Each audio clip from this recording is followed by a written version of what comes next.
Namo Namaha. Today I am going to talk about spoken Sanskrit lesson. How to ask what is your name in Sanskrit language? Let's see. Especially when asking to a male. Bhavataha nama kim? Bhavataha nama kim? Bhavataha means your.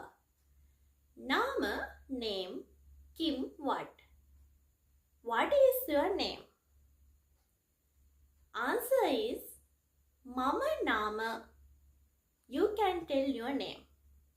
Mama means my, Nama name. For an example, my name is Ashokaha. Bhavataha Nama Kim? Kim Bhavataha Nama. You can use two methods.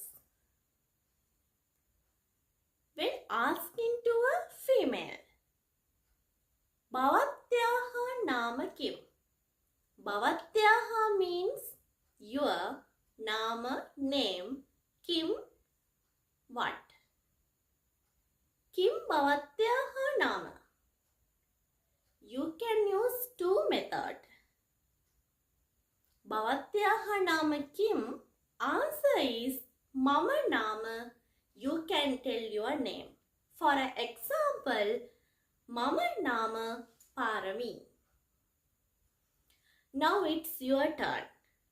Try practicing and short conversation with your friends in Sanskrit. Thank you.